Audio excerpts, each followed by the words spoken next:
Welcome to Real People, Real Voices. I'm your host, James Jackson. I'm your co-host, Dr. Wayne Moore. Always a pleasure to host with you. You know, James, it always is a pleasure to host with you, man. We started this some time ago and we're still going, and we ought to give God glory for that.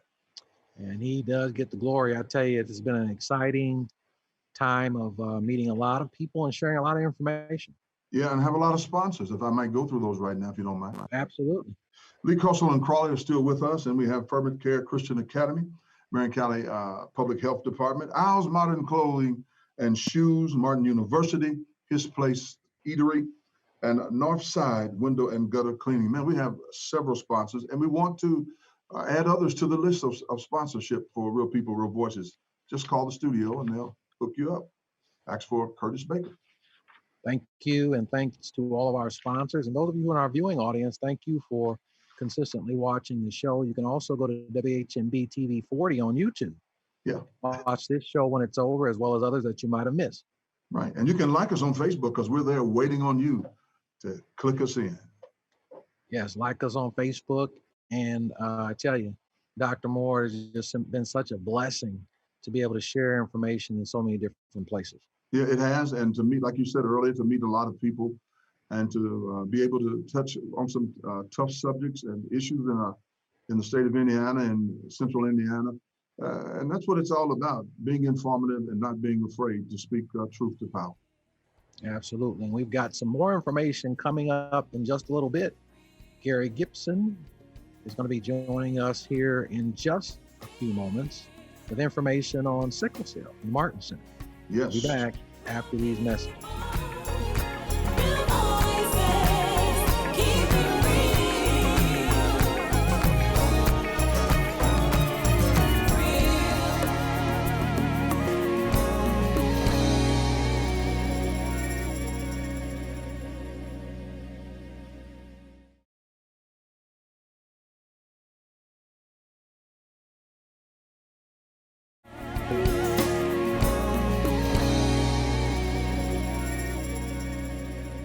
Welcome back to Real People, Real Voices. We're glad that you've joined us on today, and happy holidays. Yes, happy holidays. Yes.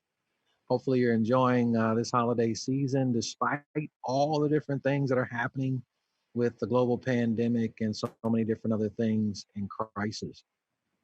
Gary, It's good to have you back with us. Well, it's good to be here. Thank you for having me. I'm always happy to have a few minutes with two of my favorite people. Thank you, Gary. We appreciate that so much.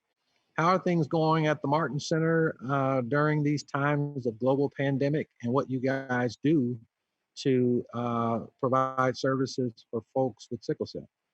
It's been challenging, to be honest with you. We have had to adjust how we do things. We are still providing services, and what we've had to do is adjust our hours of operation somewhat. Our staff is working more remotely. We're not working 100% remotely. We want to be here for those that we serve. So we are now working Tuesdays and Wednesdays on site and providing services to our clients by appointment only. And then we're working remotely on Mondays, Thursdays, and Fridays. This is something that we haven't had to do. It takes us outside of our comfort zone, but just like everybody else, we're working and fighting to be able to adjust to these times. But what we want to do is try to minimize our exposure to those outside of our staff. And we also want to do that particularly because our sickle cell patients, the clients that we serve, are at high risk when it comes to COVID-19. So we're doing everything that we can to minimize their exposure to us. And that's challenging. Yeah, I would imagine. I mean, and I think that I like the way you have the setup. You're on site, and sometimes you're doing the virtual concepts. It shows the wherewithal that the sickle cell center has for its clients, and I just want to commend you on not abandoning those sickle cell patients who are out there who depend on the sickle cell center. Thank you. And when this first started, back earlier in the year, what, February, March, or whatever it was, when it really started coming down on us. You know, I made a quick determination that we are also an essential service. We provide services to people that need us, and without us, they have fewer places to turn. So it was from my perspective, we're essential. And I ended up even having to, I went ahead and wrote letters for all of our staff for them to keep in their cars to dedicate them as a essential worker that needed to be here on site. Yeah. So we've always felt that, you know, what we do for those people that we serve, we feel that that's essential, and we're not going to abandon them. Thank you for noticing that. Have you found, or is there any data on folks who have sickle cell anemia and contracting COVID-19, and or are sickle cell folks not contracting the disease? Unfortunately, they are, but surprisingly, not as much as you might think. So when you have sickle cell disease, your blood system is compromised, your body is compromised, and you are very much at risk for complications if you catch COVID-19. There is a national registry currently that is keeping track of patients nationwide who are contracting sickle cell disease, and that is updated regularly. When you look at that, you don't see a tremendous number of patients that have it, and that's primarily, I think, because those patients are staying inside. And that's an interesting thing too, because people with sickle cell disease are, they tend to be a little bit more isolated than your average person. So they know what is at stake for them, and they take extra precautions on top of what they normally do. And so most of them are not going out at all, except for, you know, like when they come here to get services, or when they go to the grocery store or something like that. But most of them are doing their best to stay away from people, and I think that that's showing up in those statistics. We do know here locally that we have had one patient that did contract the disease and pass away. We also know that we had one that contracted the disease and has survived and is still in recovery. Out of about 500 or so that we serve, we're only aware of 2. So we think those numbers are good. I think that's phenomenal. I know we don't have much time, Brother Jackson, but I got to ask this question. And that question is something we talked about, Gary, and that was having a dedicated sickle cell treatment center in central Indiana. Yeah. I see all of the med check centers going up in the old Walgreens and CVS stores that are closing. That would be a beautiful project for some philanthropists or some government dollars to flow into to create that type of system with one of those facilities that already exist and put it in rehab form. What do you think about that? I think it's a great idea, and it's absolutely something that we've been striving for and advocating for now for several years. And you know, we actually are planning for an advocacy day in February of 2021. We've done that every year now for the last 6 or 7 years. We've gone down to the State House and we've advocated for different things, different services, different funding for sickle cell. This year we can't do that, so we're coming up with a virtual advocacy day. But one of the things that we're planning to ask for in the future is more help to us to establish a dedicated sickle cell center. We do know that we need it. There's several around the country. There's none in Indiana at all, and we do believe that it's time for that. And I think that as time goes on, we're getting closer to being able to see something like that happen. It would help, though, as you said, if we could get a philanthropist that would step forward and say, hey, I got some seed money for this and I want to help you guys do this. That would be wonderful, because that tends to work and move faster than government does. Yeah, phenomenal. Yeah. Well, Gary, we're certainly praying for you and the Marchand Center. And please give our best to all the folks over there. We're excited about the work that you all do and certainly support it. Thank Thanks you for so being our much. guest today. Thank you so much. You're welcome. We'll be back after these messages.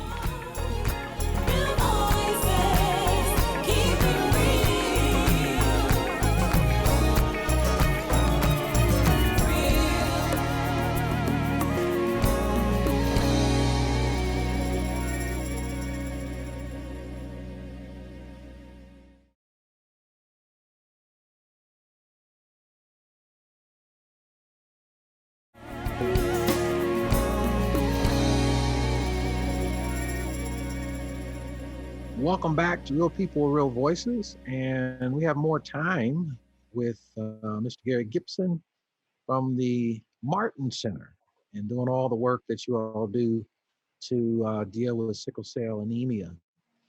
One of the things that you're concerned about is to have more data in Indiana. Talk to us about that, where it is and where you'd like to see it go.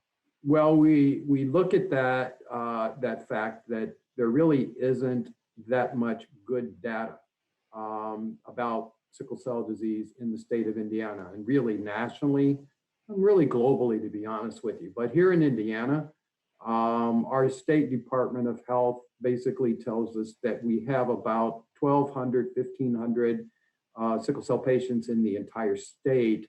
But they clearly say that these are estimates. And in fact, it's interesting because those numbers haven't really changed in at least the last 10 years that I've been doing this work.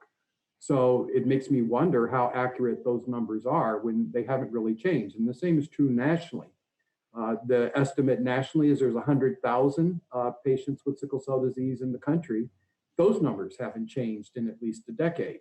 When we look at the shifts in population that we've noticed around over the last few years, we've got an increase in the number of immigrants that are now living in the United States. Many of them come from areas where sickle cell disease is prevalent, areas of the world where sickle cell disease is prevalent. And to me, I think we've just got to have more than what they've been saying over the last 10 years.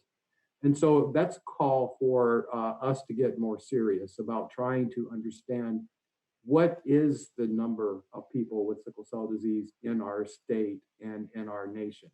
We don't know that. Everything that you hear is a guess. And I think it's time for us to get past those guesses so that we can get more serious about, what follows that is being able to get more serious with the money that is available. The money is following data these days. When you're talking about government, every legislator, every representative, they're all wanting to see data before they vote on giving money somewhere. So that's kind of what we're talking about. If we can show that the need for more funding for sickle cell exists based on data, how many people have sickle cell, how many people have sickle cell disease, where do they live, what does it cost for them to get care, and those kinds of things can help us see an improvement in the amount of money that's made available to improve access to care for people with sickle cell disease. And not only access to care, because that's a term that we hear a lot in the health field, you want access to care. My stress point is access to quality care. So it's one thing to be able to say you got to the hospital, but if they don't know what to do with you when you get there, what good was it for you to go? So the question is, what can we do to improve access to quality care? And unfortunately, these days, it seems like data is the driving factor for those kinds of decisions. So going back to the data, which in my estimation, this would be a disparity. You would agree? Oh, absolutely. I wrote a paper, in fact, a couple of years ago called Sickle Cell Disease, the Ultimate Health Disparity. And it continues to, concern me. And it's nice to see that this is happening more and more around the country about how disparate sickle cell is treated. Things like when you see that cystic fibrosis gets 300 times more money, and I'm not really exaggerating, about 300 times more money than sickle cell disease, and it affects about 1/3 the number of people going by those estimates. There's 100,000 people, according to the estimates, with sickle cell disease, and there's maybe 30,000 with cystic fibrosis, and they get a whole lot more money. The same is true with hemophilia. which has only 20,000 patients. And the same is true with ALS, which has about 20,000 patients. So that qualifies it as a disparity. And then not only that, is it a possibility that a lawmaker or a president of the possibly a Dr. Box or someone of that nature on the state level could demand a disparity study? Sure, absolutely they could. In fact, the State Department of Health is currently wrapping up the first of its mandated sickle cell reports, which with the help of Representative Greg Porter a couple of years ago in 2019, we passed some legislation. We advocated with it, we worked with him, he got it passed through the House. And one of the elements of that legislation was that the state had to start conducting a biannual sickle cell study about sickle cell in the state. So the State Department of Health is currently working on that. I've seen a draft of it. I've made some contributions to it.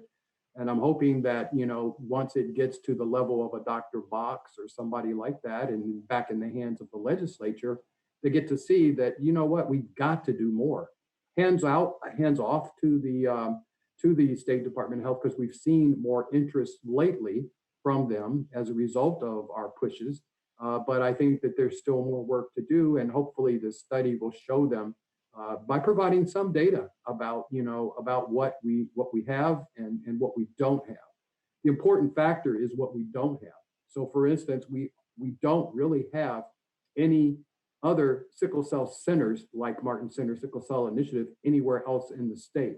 We have patients, a number of patients with sickle cell disease in the northwest part of the state. We have them in the Fort Wayne northeast area of the state. We have a bunch down in Evansville, et cetera. And there's no place like a Martin Center in any of those centers, those population centers. So once we see that, then maybe we can get more funding from the state to help us provide those services. And as we understand it, you're hoping at some point there would be a sickle cell treatment center statewide. Absolutely. And we would love to see that. This is, it's called a comprehensive sickle cell center is what we're advocating for. And a comprehensive sickle cell center is self-contained. It's normally like a unit or a floor of a hospital, or it could be its own clinic type of an event, but it's basically where they only do sickle cell. They don't do anything else. So for instance, if a patient here locally gets sickle cell and goes to one of the hospitals, they may end up on the oncology floor. They may end up on the cardiac floor and things like that. And those people that are working in that area do not specialize in sickle cell. They specialize in cardiac, or they specialize in cancer or whatever. And with the sickle cell, the comprehensive sickle cell center, they specialize in sickle cell, and that makes a huge difference. And it's also open 24 hours a day, and that's an important factor because there are a couple of clinics where people can go get services. People with sickle cell can get treated, and one of our best friends is the Indiana Hemophilia and Thrombosis Center on the north side of Indianapolis, and they do provide excellent care for people with sickle cell disease, but they are only open from 8 to 5 or 8 to 4, something like that. Sickle cell doesn't have a watch, and it doesn't care. It comes and goes with its crises whenever it's ready, and sometimes, and a lot of times, it's in the evening. My past experience as a caregiver of someone with sickle cell disease, I can say that easily because there were multiple times I was going to the hospital at 3 o'clock in the morning to take my wife there. So it's tremendously important to be able to have a dedicated center where people know they can go and they know that they're going to get the best care. As I said earlier, the emphasis is on quality of care. And if you have a comprehensive sickle cell center, you're going to get quality care. Well, Gary, again, thank you for all of the work that you do. And God bless the Martin Center. And we'll be in prayer and faith that all these things that you're hoping for at some point will come to pass. Thank you so much for giving us the opportunity to talk about it. You're welcome. We'll be back with the rundown after this.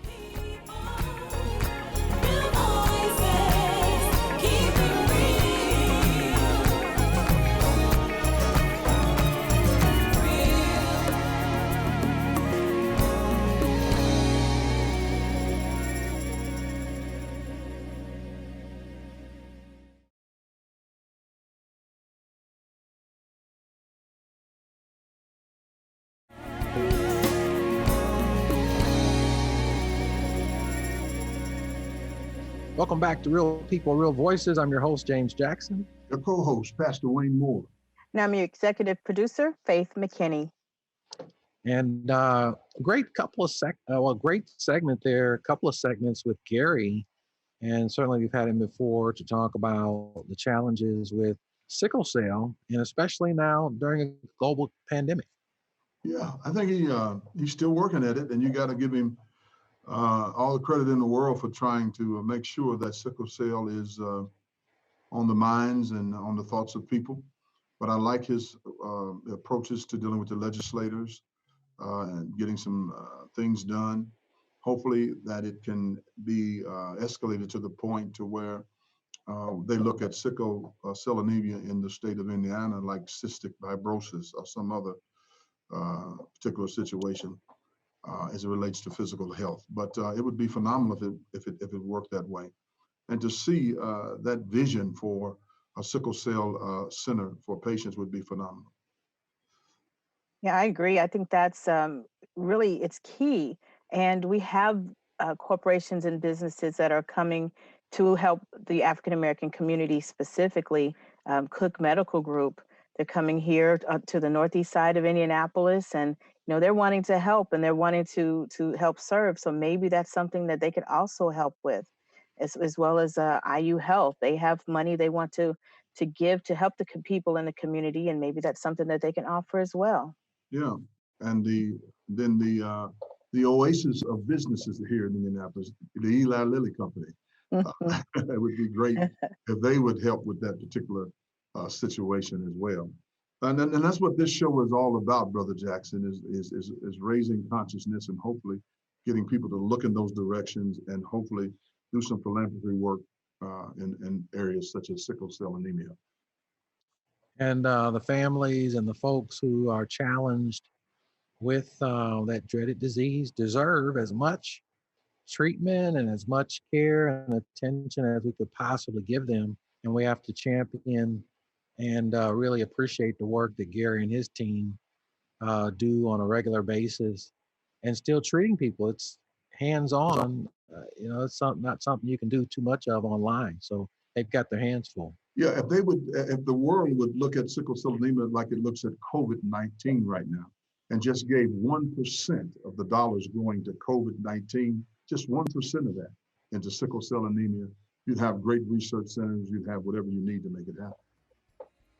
Yeah, it's been a great show with great people. Thank you all for joining us as well. Yeah, happy to be with you. And we'll see you all next time.